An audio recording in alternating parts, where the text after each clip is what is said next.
Hello guys, welcome dito sa part 3 ng kung paano magtanim ng mani sa gulong o sa motor wheel.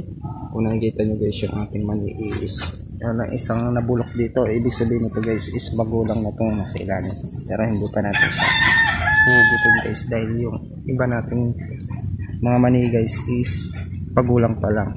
Kung nakikita nyo guys is meron na siyang bagong tubo ulit na panibagong mani. So guys, masasabi natin na malusog at successful yung ginawa nating pagtatanim dito.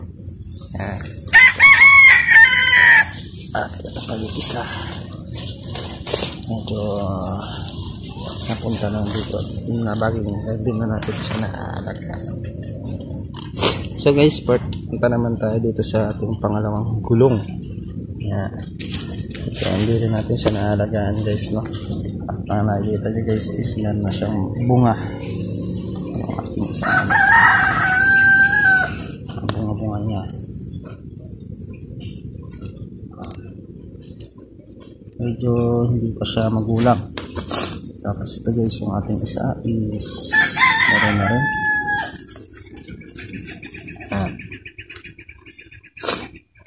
Medyo may bagyo kasi hindi na natin may mga pasok na tayo. Nakita nyo yung part 3 natin, yung sa part 3 natin update. Ito pa guys yung kapambunga niya. Isin lang natin.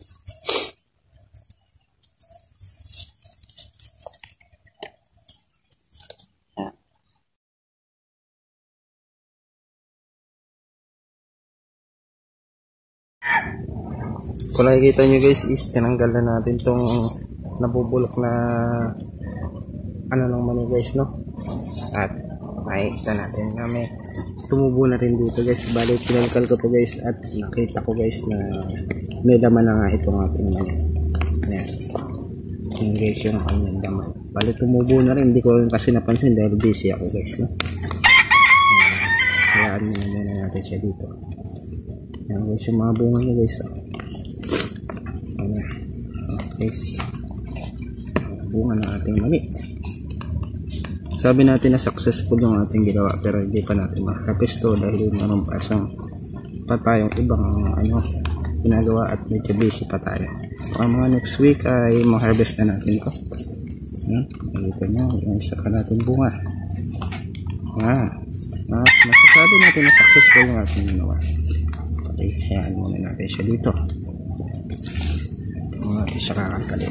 Bali ito guys, tatanim na lang muna natin ulit sa ibang gulong para maging bagong mani ulit. At tanim lang tayo ng tanim guys hanggang sa makapag-harvest tayo balang araw. Guys. Ngayon guys, bali tatanim na lang ulit natin itong ating panibagong mani. Bago tayong harvestin ulit sa gulong ulit. Diretso lang tayo. Sayang naman kasi tumutubo na siya guys, no? Ganyan lang na kayo. Tagin lang tayo magtanim. Para may aanin tayo pa ng araw.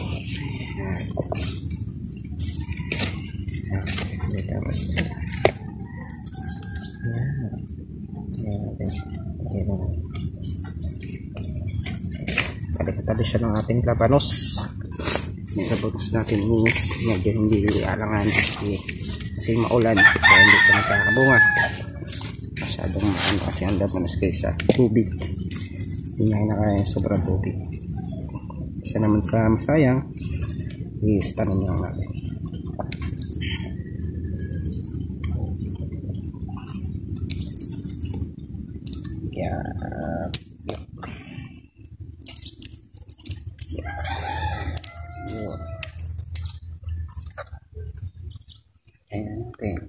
Ayan.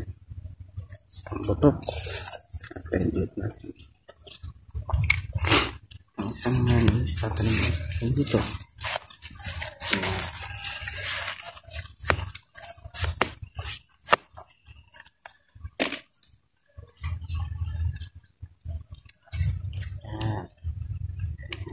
Tanim naman tayo ng tanim. So So guys, hanggang dito na lang ako. Hope na nagustuhan nyo tong ating part 3 ng ating pagtatanim ng mani. Hanggang dito na lang ako guys, no? Dahil may bagyo tayo, which is bagyong Rolly. Ang bali signal number 3 na sa amin at medyo umuulan-ulan na lang. Siguro guys, mga next week is mapag-regularly upload na rin siguro ako ng mga videos natin, no? So guys, hanggang dito na lang ako and happy